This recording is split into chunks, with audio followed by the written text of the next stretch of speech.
Students, in the previous lecture we have studied the Bohr's atomic model. We have also studied the explanation of the line spectrum of hydrogen atom with the help of this model. We have solved some numericals based on the calculation of energy, wave number and radius of the nth orbit. Now, in that lecture, I have told you that there are some limitations of the Bohr's atomic model. So, today we will see what are the limitations of Bohr's atomic model. Let's see the first limitation. Bohr has given the atomic emission spectrum of the hydrogen atom. He has explained the atomic emission spectrum of the hydrogen atom, and he has also given the atomic model for the hydrogen atom only. We know that hydrogen atom consists of only single electron, but in the periodic table we know that there are so many elements. The atoms of that elements are having more than one electrons. So Bohr has not explained the atomic structure of the elements which are other than hydrogen, which contain more than one electron. Hydrogen atom मध्ये फक्त एकच electron असतो आणि अशा single electron स्पीसीजचंच atomic structure Bohr explain करू शकला त्याच्या मॉडेलमध्ये. पण ज्या स्पीसीजमध्ये किंवा ज्या ॲटम्समध्ये एकापेक्षा जास्त इलेक्ट्रॉन्स आहेत अशा ॲटमचं स्ट्रक्चर हा बोर किंवा बोर्स ॲटॉमिक मॉडेल एक्सप्लेन करू शकलं नाही. So this theory or atomic model has failed to explain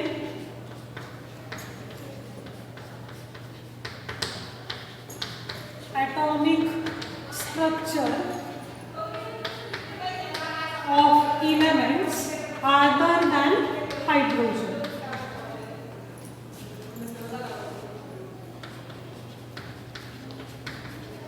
Other than hydrogen, okay, which contain more than one electron. Now let's see the second limitation of the Bohr's atomic model.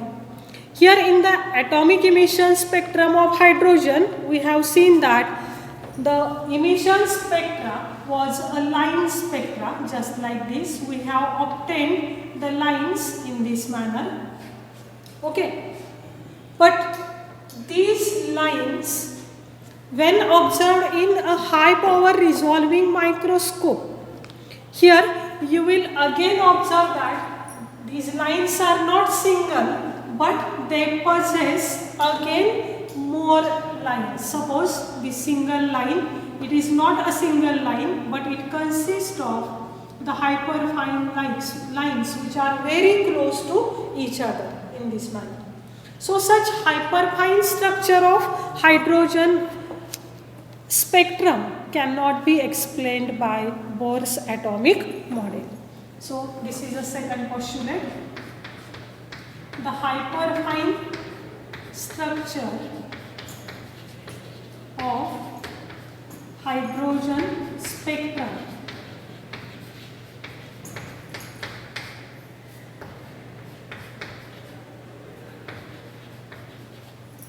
was not explained by Bohr's atomic model.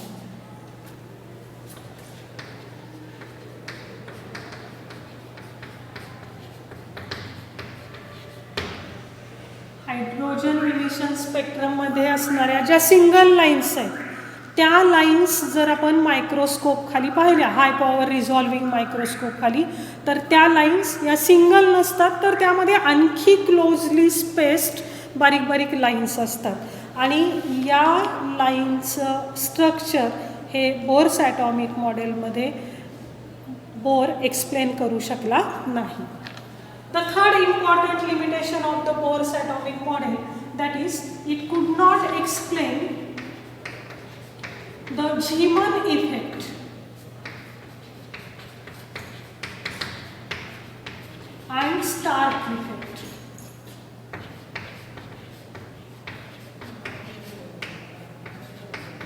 It could not explain the Zeeman effect and Stark effect. आता Zeeman effect म्हणजे काय किंवा Stark effect म्हणजे काय हे आपण बघणार आहे.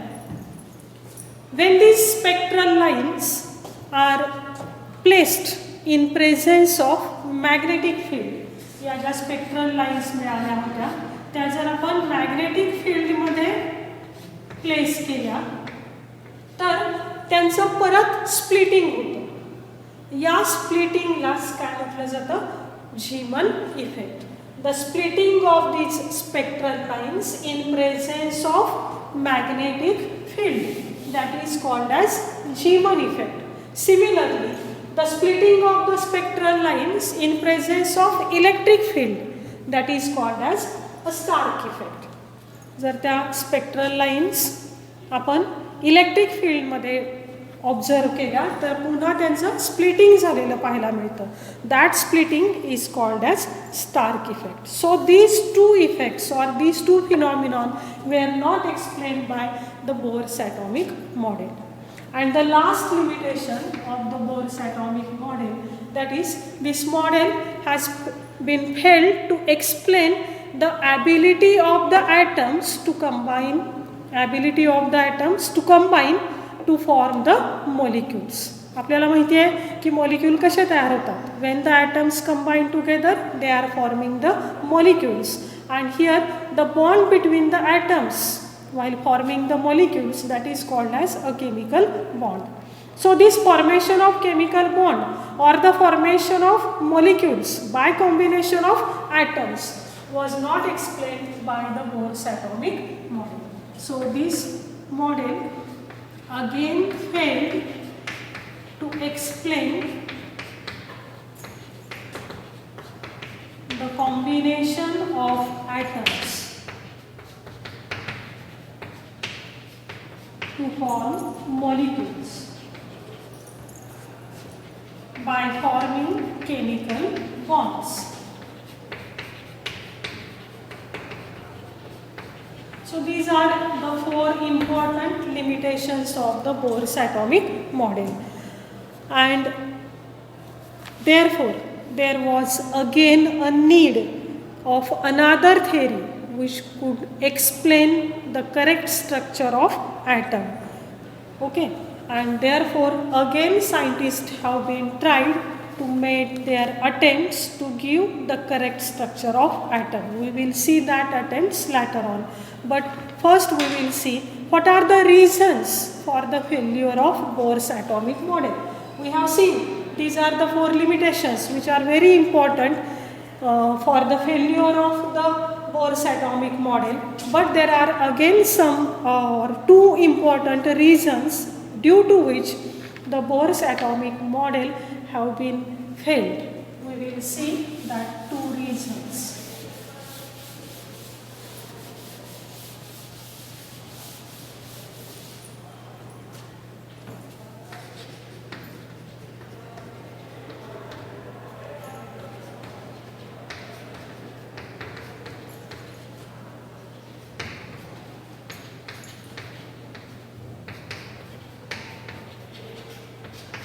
Reasons for the failure of Bohr's theory or Bohr's atomic model. पॉस्ट्युलेट तर आपण पाहिले. हे पॉस्ट्युलेट ओव्हरकम करण्यासाठी पुन्हा सायंटिस्टनी प्रयत्न चालू केले की ॲटमचं मग एक्झॅक्ट स्ट्रक्चर काय असेल किंवा हायड्रोजन ॲटमपेक्षा इतर ॲटमचं देखील आपल्याला स्ट्रक्चर कसं असेल हे माहीत असणं गरजेचं आहे. आणि त्यासाठी मग प्रयत्न चालू झाले. यामध्ये सगळ्यात महत्त्वाचं योगदान दिलं ते दोन सायंटिस्टनी, डी ब्रॉगली आणि Heisenberg. Okay, they have given the principles. De Broglie scientist de Broglie यांनी 1924 पुन्हा काही डेव्हलपमेंट्स केले, काही थिअरी किंवा मॅथमॅटिकल एक्सप्रेशन्स दिले ज्याच्या साह्यानं, ज्या डिस्कवरीमुळं ही बोर्स ॲटॉमिक थिअरी किंवा बोर्स ॲटॉमिक मॉडेल हे कसं आपण ॲक्सेप्ट करू शकत नाही हे सांगण्यात आले.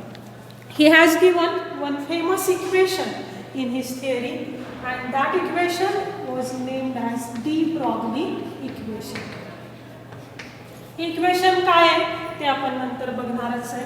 डी ब्रॉगली बरोबरच किंवा त्याच्यानंतर सायंटिस्ट हायसेनबर्ग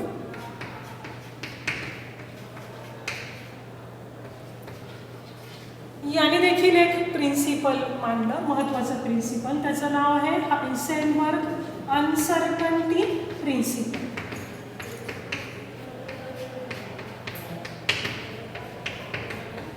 या दोन महत्त्वाच्या डेव्हलपमेंट्समुळं बोर्स ॲटॉमिक मॉडेल हे ॲक्सेप्ट करण्यात अडचणी येऊ लागल्या. ठीक आहे. आता हे डी ब्रॉगली इक्वेशन काय आहे, त्याच्या पाठीमागची थिअरी काय आहे ते अगोदर आपण बघूया आणि मग हायसेनबर्ग अनसर्टन्टी प्रिन्सिपल पाहूया. ओके. आता बोर्स ॲटॉमिक मॉडेलमध्ये त्याच्या पॉस्च्युलेट्समध्ये बोरनी काय सांगितलं की electron has a particle nature as well as it has a wave nature.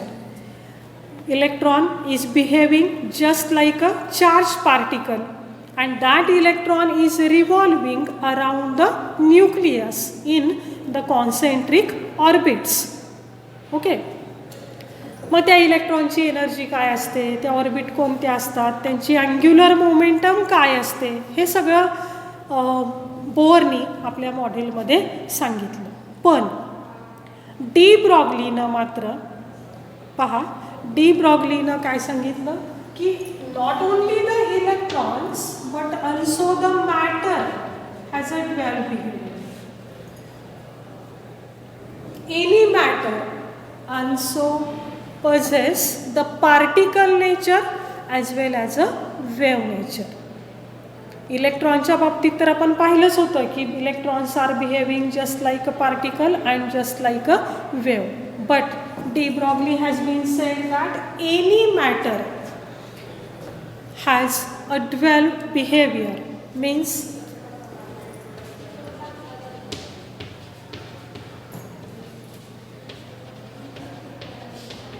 it behaves just like a particle and that matter will also be explained just like a wave which is having the properties of wave like frequency, wavelength and so on. Okay. Since the matter is behaving just like a particle, it should have a mass, velocity and momentum. Okay. And on the basis of this postulate, the de Broglie has been given the equation which was relating between the wave nature and the particle nature, and the equation was lambda is equal to hp. Now what is this p? We will see. Here this p is nothing but the momentum, and momentum of that particle that is given as a product of mass and velocity. So just like the electrons, we know that the electrons are having mass and they are also having the velocity because they are continuously revolving around the nucleus. Similarly, the particles, small particles of the matter also possess mass and velocity, and therefore here they are also possessing a momentum.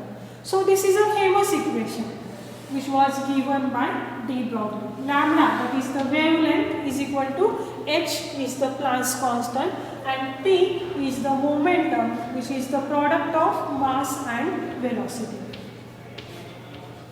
Now here the electrons, just like matter, the electrons are also the small objects, very small objects of the matter, and therefore this equation is also applicable to the electrons. Okay, means the electrons as well as the smaller objects of the any matter are following this equation, and this equation is named as de Broglie equation. This equation was confirmed by the diffraction experiments. Now later on, in 1927, the second attempt was given by Heisenberg. Already I told you that Heisenberg has given the principle which was named as Heisenberg uncertainty principle.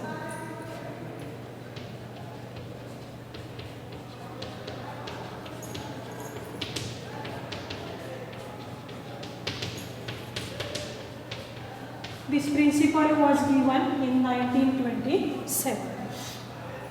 आता हायसेनबर्गनं एक महत्त्वाचं statement सांगितलं.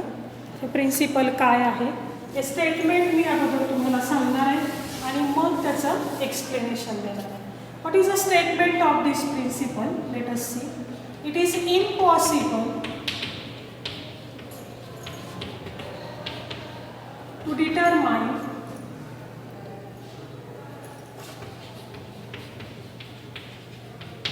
simultaneously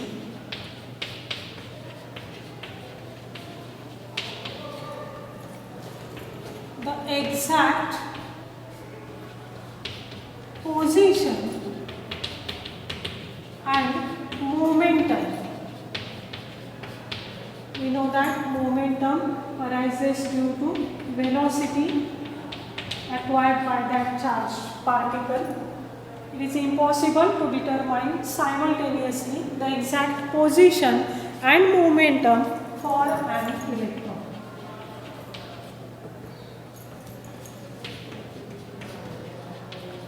This is a statement.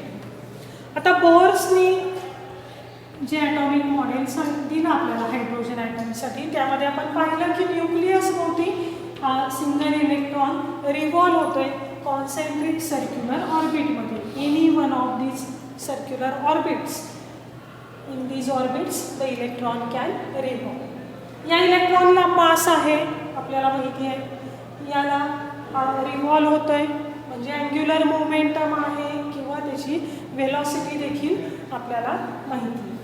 आता या इलेक्ट्रॉनची energy काय असते, त्याची वेलॉसिटी काय असते किंवा त्याची अँग्युलर मोमेंटम किती असणार आहे, या सगळ्या गोष्टी बोरनी आपल्या पॉस्च्युलेट्समध्ये सांगितलं. ठीक आहे. पण ते मात्र जे बोरनी सांगितलं, ठीक आहे, बोरच्या म्हणण्यानुसार हा इलेक्ट्रॉन सपोज या ऑर्बिटमध्ये रिव्हॉल्व होतोय, त्यावेळी सपोज या इलेक्ट्रॉनची पोझिशन ही आहे, तो कंटिन्युअसली रिव्हॉल्व होतोय, पण एका विशिष्ट पोझिशनला त्या इलेक्ट्रॉनची व्हेलॉसिटी किती असेल ही गोष्ट किंवा ती व्हेलॉसिटी किंवा ती मोमेंटम बोरनी नमूद केलेली आहे त्याच्या पॉस्च्युलेट्समध्ये किंवा रिझल्ट्समध्ये. पण हायसेनबर्ग अनसर्टन्टी प्रिन्सिपल यामध्ये मात्र हायसेनबर्गनं बोर्सचं हे पॉस्च्युलेट किंवा हा रिझल्ट ॲग्री केलेला नाही. एकाच वेळी त्या इलेक्ट्रॉनची, रिव्हॉल्विंग इलेक्ट्रॉनची आपण एक्झॅक्ट पोझिशन आणि एक्झॅक्ट व्हेलॉसिटी सांगू शकत नाही. इथं सायमल्टेनियसली हा वर्ड महत्त्वाचा आहे. एकाच वेळी म्हणजे जेव्हा हा इलेक्ट्रॉन रिव्हॉल्व होतो या ऑर्बिटमध्ये, सपोज हा इलेक्ट्रॉन या पोझिशनला आहे जेव्हा हे आपण सांगत असतो, तोपर्यंत याच पोझिशनला त्याची एक्झॅक्ट व्हेलॉसिटी किंवा मोमेंटम ही आपण सांगू शकणार नाही. हे सांगेपर्यंत तो इलेक्ट्रॉन मे बी इथं गेलेला असेल म्हणजे त्याची पोझिशन चेंज झालेली असेल. म्हणजे जेव्हा आपण त्या इलेक्ट्रॉनची पोझिशन सांगायला जातो तेव्हा त्यावेळी त्याची आपण ॲक्युरेट मोमेंटम सांगू शकत नाही, प्रेडिक्ट करू शकत नाही, किंवा जेव्हा आपण त्याची मोमेंटम प्रेडिक्ट करतो त्यावेळी त्याची आपण पोझिशन प्रेडिक्ट करू शकत नाही. It is impossible to determine simultaneously the exact position and momentum or velocity for an electron. ॲटममध्ये जे इलेक्ट्रॉन फिरत असतात त्या इलेक्ट्रॉनची पोझिशन आणि मोमेंटम ही एकाच वेळी आपण सांगू शकत नाही. ठीक आहे. आता हे जे हायसेनबर्गनं अनसर्टन्टी प्रिन्सिपल सांगितलं त्याच त्यानं मॅथमॅटिकली एक्सप्रेस केलेलं आहे. ठीक आहे. हे मॅथमॅटिकल एक्सप्रेशन काय आहे पाहूया. Suppose delta x is indicating the uncertainty in determination of position of electron, that is uncertainty in position of electron. Here then you can give delta Vx as the uncertainty in determination of velocity of that electron. Similarly, you can denote delta Px. Here, delta Vx and delta Px gives the uncertainty in determination of momentum of electron. If these are the notations which are used to give the uncertainty in position, velocity, and momentum of that electron, then according to Heisenberg uncertainty principle, let us see delta x, the product of delta x and delta px is greater than or equal to h upon 4 pi. That is the product of uncertainty in position and uncertainty in momentum is greater than or equal to h upon pi. This is the Heisenberg uncertainty principle, mathematical expression of this principle. Now here again you know that h is a Planck's constant and pi is also constant. Here if you insert the values of h and pi in proper units, then you will get the product of this. Okay, this part is not given in your textbook. Now here from this equation it is clear that if there is more value of delta x, then obviously the value of delta px will be less. Means if there is a more uncertainty in position, then there will be less uncertainty in delta px. म्हणजे एकाच वेळी तुम्ही जर accurate momentum सांगू शकला तर त्याच वेळी तुम्ही ॲक्युरेट वेलॉसिटी सांगू शकणार नाही, म्हणजे तिथे अनसर्टन्टी जास्त असणार आहे. किंवा vice versa, if there is less uncertainty in position, म्हणजे पोझिशनची व्हॅल्यू जर तुम्ही एक्झॅक्ट सांगू शकणार नाही तर त्यावेळी मात्र there will be more certainty in momentum, त्यावेळी मात्र तुम्ही मोमेंटम ॲक्युरेट सांगू शकणार आहे. Now this equation can also be modified by putting P is equal to mv. We know that momentum is equal to mass into velocity. Therefore, Px will be equal to mass into Vx, or we can write delta Px is equal to mass into delta Vx. Here, don't write as delta Px is equal to delta m into Px, because the mass of that electron will remain constant, it will not get changed. So, we will not take the value of mass as delta m, but it will be only m. In your textbook, the mistake is there. Okay, delta Px should be equal to mass into delta Vx and not as delta Px is equal to delta m into delta Vx. This is incorrect. Okay, and this one is correct. So putting this equation into this, here you will get delta x into m into delta Vx. It will be greater than equal to h upon 4 pi. Now here again we know that the mass of particle or mass of that electron is constant, and therefore we will put that constant on the right hand side. Here you will get delta x into delta Vx. It will be again greater than equal to h upon 4 pi into m. Okay.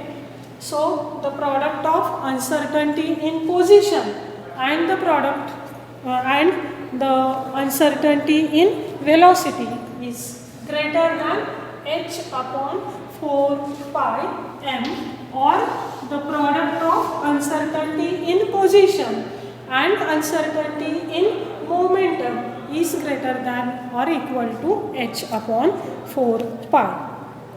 So these are the two most important developments regarding the structure, better structure of atom.